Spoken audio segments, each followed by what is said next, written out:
I know a little bit about it. Just a little bit. Speaking of Long Beach, I know a little bit about you. Okay. And your affiliation with Snoop Dogg. Yeah, it's my dog. It's my dog. That's your dog for real, for real? That's my partner.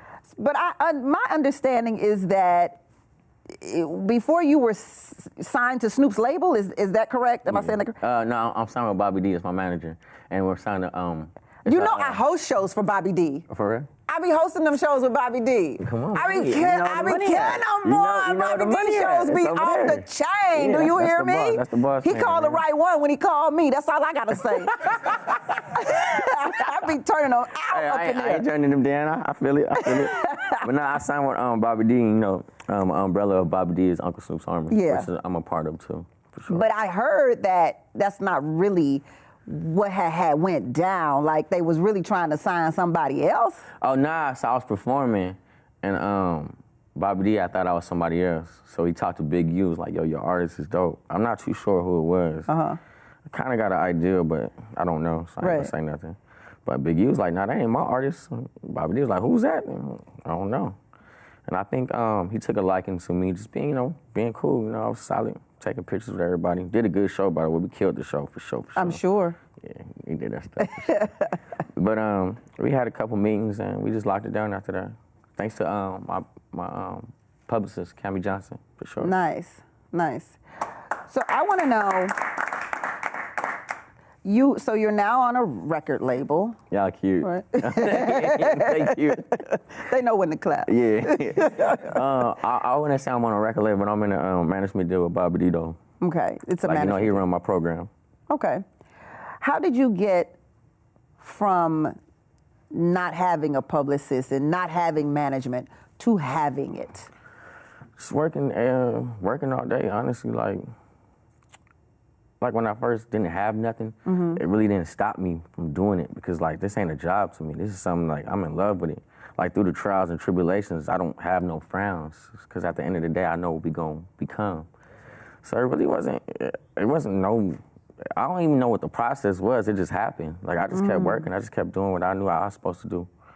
And obviously the pieces fell into their parts. Yeah, that's interesting when you say I don't even know what the process was, because people who see people who are successful and want to be in their shoes, they'll come up and say, hey, can you give me some advice? What can you tell me? How did you get there? Yeah. So basically what you're saying is you can't really tell anybody how to get there because you don't even know what the process was. You was just doing your thing. Yeah, I can give you the basis of the rules, which is obviously stay down, don't listen to what the outsiders tell you.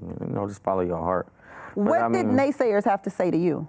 What was your main contention when it came to wanting to rap? They try to put me in one basis of music. They try to put me in as you're this type of artist, you're this artist. And when that type of music died down, they try to kill me with it. Basically try to sabotage what I built for my whole career. But I just stayed down. I was just like, you know what, I got something to say, so. Were you a diss rapper? Nah. I was a quote unquote jerk rapper. Jerk rapper? Yeah. So during that whole jerk era. Yeah, I was a pioneer of that. Yeah. But I wasn't the dancing type of dude. I just made the music for you to dance to, But when it died down, they tried to crucify me with it. But I was like a zombie. I came back from it.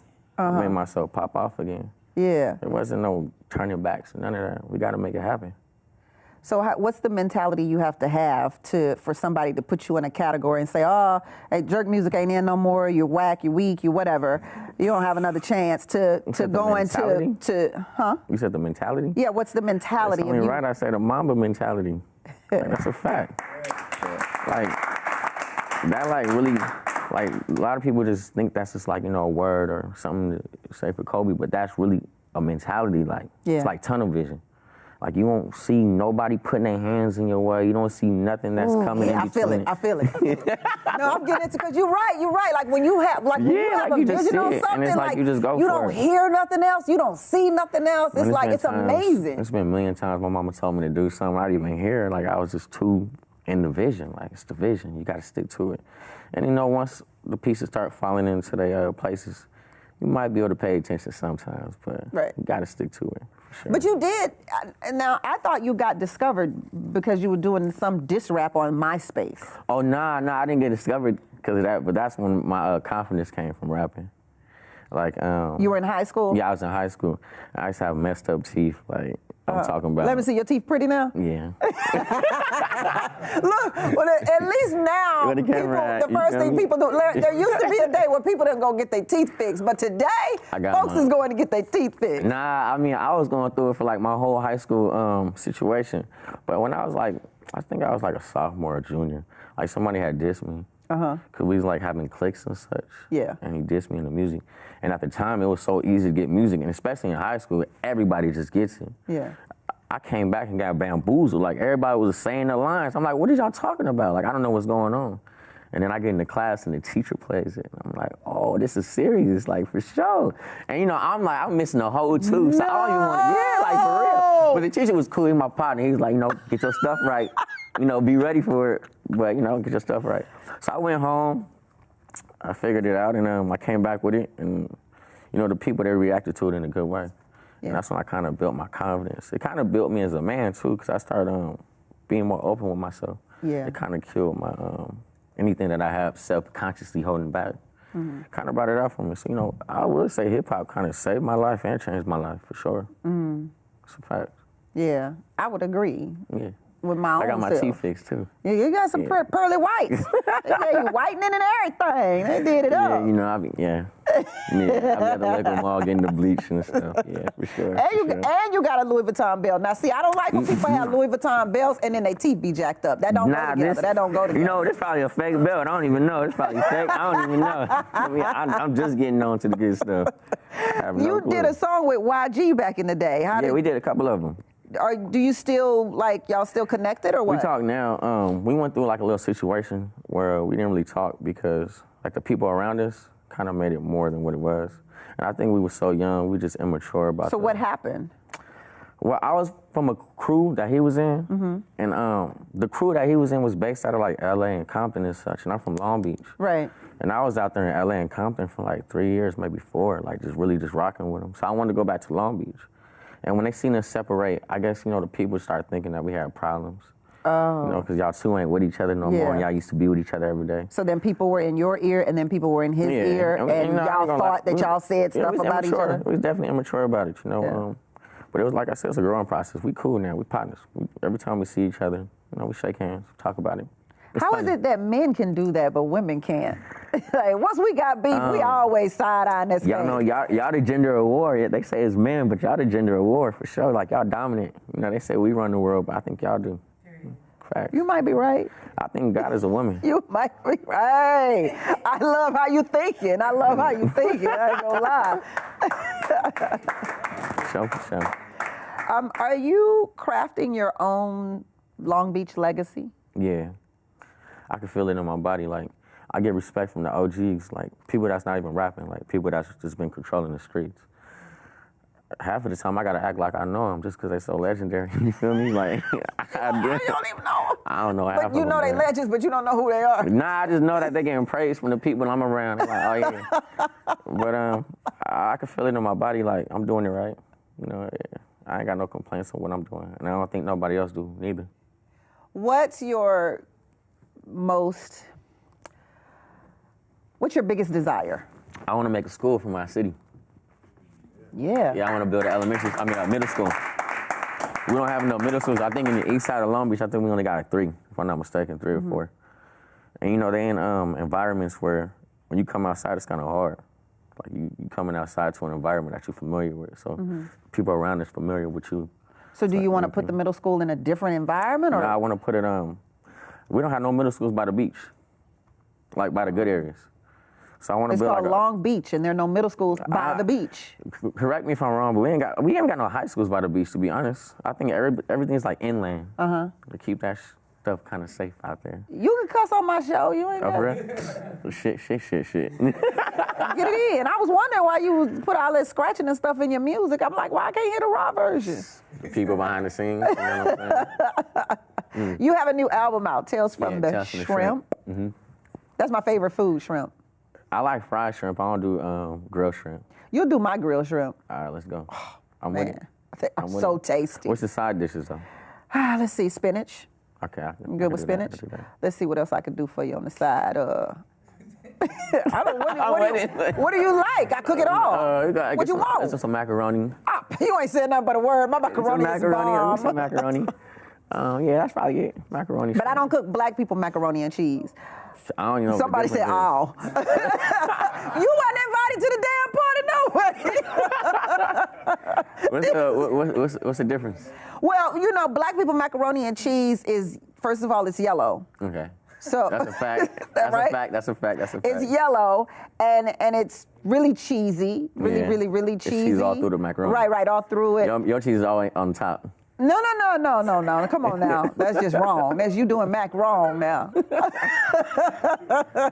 But yeah, it's white. I use white cheese because, you know, cow's milk is white. So I don't want no yellow cheese because it's not yellow. That makes sense. Right? It's not yellow. In a deep way, it makes sense. Yeah. What? It does make sense. If you eating yellow cheese, you eating fake cheese. Cheese ain't yellow. What's the yellow? Where the yellow come from? What's the yellow? Yeah, that's what I thought. Food coloring. It's food coloring.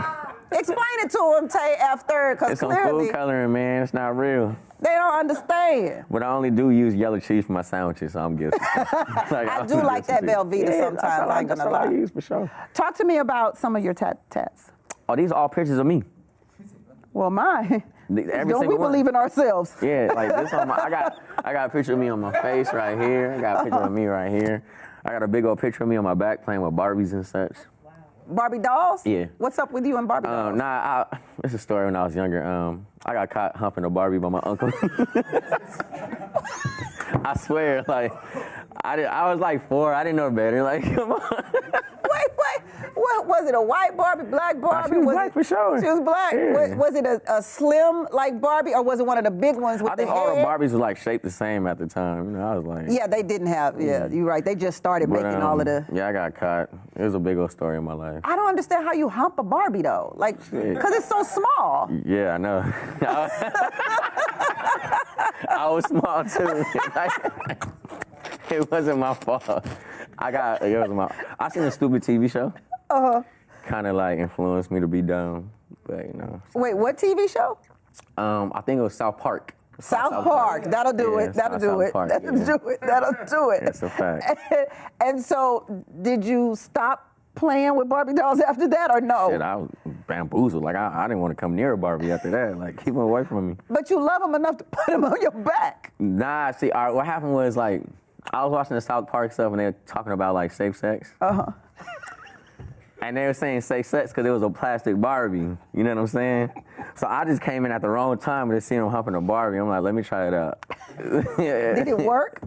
I don't know.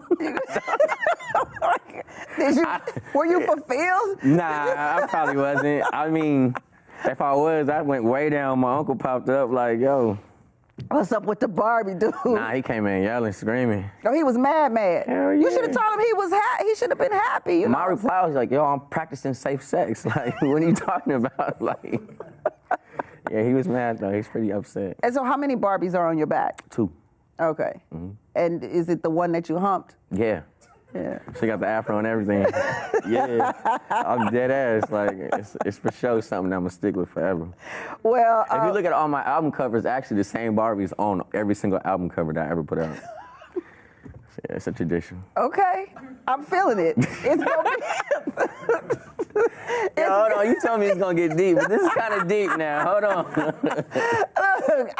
I'm feeling your tradition with the Barbies, and I'm also feeling that it'll be a tradition of us downloading your music because you're going to be around for quite some time. Y'all give it up for Tayf3rd. I follow you on Instagram. Oh, okay. Thank you. And you might want to follow a sister back, I got you. But I noticed, like, all of your photographs. Are you a model as well? No. Because all your photographs are very like, you like Fabio on them in there. I you know what I'm saying? People always said that. Even when I used to do like my rap pictures back in the day, they just be like, man, you always looking like a model. I'd be like, this is how I look. Yeah. I don't know. What do you want me to do? Yeah, I don't know. Like, be angry in the picture or something. But this is how I look, so I can't change it. I just embrace it. But people always actually tell me like that I should model and do stuff like that. This year I'm embracing a lot more things than music, especially with my acting and my, my entrepreneurship with my mirror curls, and I'm definitely gonna start modeling as well. My ex was like the supermodel of the year, so like she even told me, like, you should be modeling. You know what I mean? Slick Woods was your ex. Yeah. You all familiar with Slick Woods? Oh, okay, they know Slick Woods. Yeah. Why y'all break up? Just like, we just used to butt heads a lot, but that's still my friend. We still talk all the time. I'm still in full support of her and in her support of me. And, we had a good time. That's my dog forever. I love Slick no matter what. Because it's we rolling up on Valentine's Day, the Love Day and everything. Yeah, anything I could do to get y'all back together or anything. You got another lover or what? I do have like another person I'm dealing with now. Okay. Yeah. My bad. But Slick, no, it's all love. Trust me, Slick. Okay. I talk to Slick all the time. She'd be like, "Oh, I'm in love with this girl." Then she had a boyfriend, and she would tell me about them and stuff. Like, we cool. We can talk to each other. Trial and error in life. Yeah, try a little bit of everything. Everything is trial and error in life until you find the right thing. You know what I mean? Everything in life is trial and error. Yeah, I mean, there's really it's not a blueprint to too many things unless you like want to be a doctor. Like even with the music and stuff like that, I always tell people it's like a gift and a curse with the music because it's not like going to school and you want to become a doctor. It's like, well, you go, if you get your PhD, you want to sit in school for 12 years, guess what? You're going to be a doctor. Yeah. Somebody's going to hire you. Maybe not a good one. That's trial and error too. When you're trying to save somebody's life, some people die. So, but with music, it's nothing guaranteed. I mean, I could do every single step that somebody else did, and it might not work for me, and vice versa. Every step that I've done might not work for them. Absolutely. So most things in life besides like stuff like that are really trial and error. We talked about, I was joking about you being white and everything, but you grew up in South Central. Yeah. I'm an Adams baby, Crenshaw and Adams. Get out of here. Yeah. So tell me how that experience is. Like, what is that for you? Because you're very different than the people on Adams. Yeah, I don't know. I never felt different. Because, I don't know too much different. So I only knew different when I got older and I started moving around and then I started going to different schools and stuff like that is when I experienced that. But I experienced racism in the valley and stuff like that when I would go to different schools. But all my friends have been my friends since we was literally. Well, hold on, back up, Mickey Munday. You experienced racism. Yeah, like a reverse racism in a sense, to where it's where people was like, you white, right? And but my friends, I grew up with these people. They never really looked at me like that. Even some of my friends that would come to the house, they would tell my other friends, JJ White, that's my real name. They'd be like, oh yeah, JJ is white, because they would see my family. Right. Like, oh, he is white. Oh, so you're saying when you started going to the school on the other side of the track, white people would say to you, you're white, right? Yeah, stop acting black. It would be a big deal to them. And I'd be like, damn. It threw me off, you know what I mean? But LA is just that's really all I know. I'm really I wasn't an in-the-house type person. I used to really be outside. I used to really be in the same. And so black section. People never bullied you or talked to you? I got cussed at and said certain things, of course. But they do that to the next person too. It's just me being white. It was an extra word to say. You know what I mean? Yeah.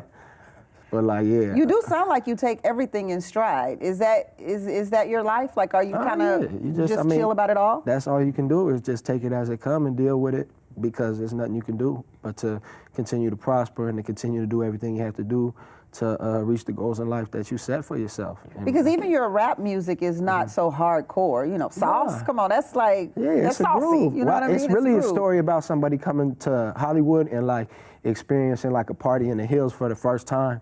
And being whoa, everybody does cocaine, this is crazy. You know what I mean? That shit is normal. Have you done cocaine before? Nah, I just smoke weed, I swear to God, on my life. I don't even drink alcohol. No? No, I never well, then you'll be happy with my drink. This is grape juice? Go ahead. What is this? You trying to intoxicate me? I wouldn't do that to you. See? Oh, this is extravagant. What is this? No, that's zero proof, baby. Zero proof.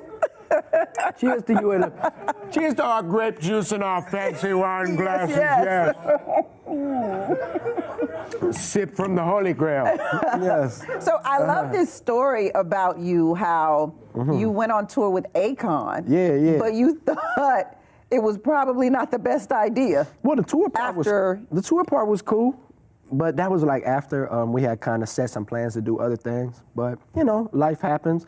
But the tour part was dope. I mean, I got to see places in the world that I definitely would have never seen without going with him. Mm-hmm. So you did a song with Akon, or you? Yeah, I have a bunch of songs with Akon and wrote with him a lot of times in the studio. And yeah, I mean, Akon's an amazing artist though. Like, you know, he's an animal in the studio. But then you turned down an opportunity to be on Empire because you toured with Akon. Well, no, not because I toured with him. When I had got the Empire situation, I kind of had like a choice to make. I either had to kind of go with the Akon situation or go with the TV show. And, you know, when me and Akon first got together, we talked about like putting out the Sauce song and doing some things that we just didn't really get a chance to come around to do. But, you know, things happen and that's just life. It's not like no hard feelings or nothing like that. Like, you know, he's a very busy man at the end of the day. You know, he's very busy. Yeah, doesn't he have like a city he putting up? Yeah. Like an entire city? Akon City. He got a money currency, Acoin. Like, he's a great businessman. I mean, I still learned a lot from him. Akon got an Acoin? Acoin, yeah, it's dope. Shut it He's a genius, man, with the business stuff. Yeah, with the business, he's an animal. How you create your own money? That I don't know. I guess I gotta ask Akon. Yeah, you gotta ask him, but yeah. Nah, man, shout out Akon, man. That's still big, bro. I mean, sometimes you just don't get to do everything you set out to do. It's just unfortunate that I was the one who kind of missed out on the opportunity. At the end of the day, he's still Akon. He's still balling. But a lot of people know you from Love and Hip Hop. Yeah. Shout out Mona Scott and everybody at Love and Hip Hop. Yeah. You know?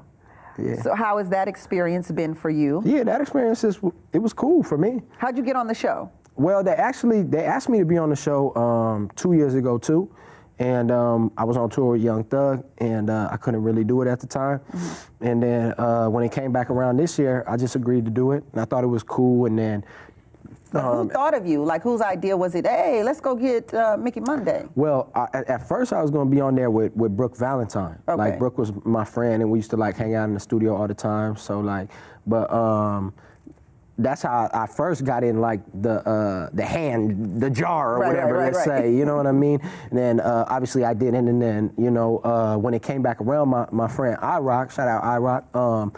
He was doing some of the casting for the show, and he kind of just brought my name back up, and they was like, oh yeah, and I still had to go through the casting process and do all that stuff. What the hell is the casting process for Love and Hip Hop? They basically just want to know, like, what do you have going on? Like, who do you date? What do you do? Like, how juicy is your life, basically? How much sauce is in your life? How much sauce is in your life? Yeah, because if it's boring, they're gonna be like, well, why do we want you? Why do we want you? How much sauce is in your life? An extravagant amount.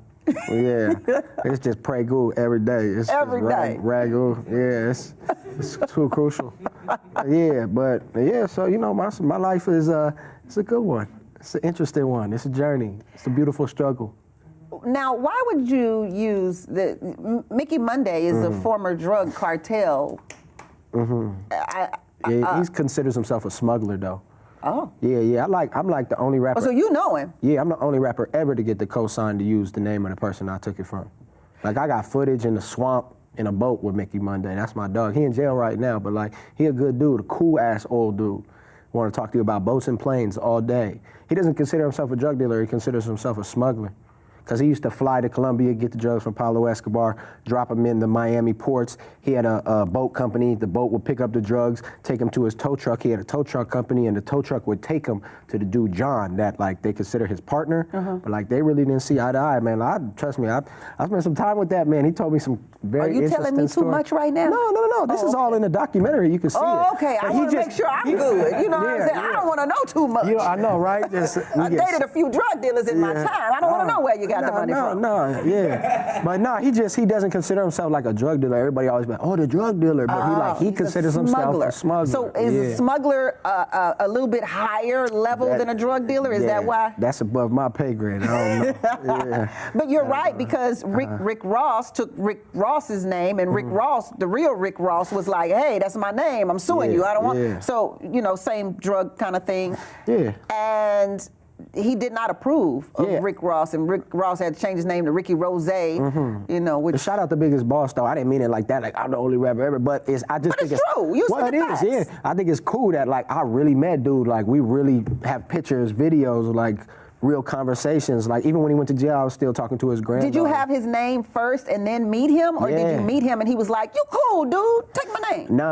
I had the name first, and I was in Atlanta performing at this convention called the A3C, and A3C dope. And like if the Stankonia studios out there, if they like people performing, they'll invite you to the studio. Like a lot of the artists, they'll invite them to come do like a mixtape while everybody there, and they invited me to come because I body slammed my show.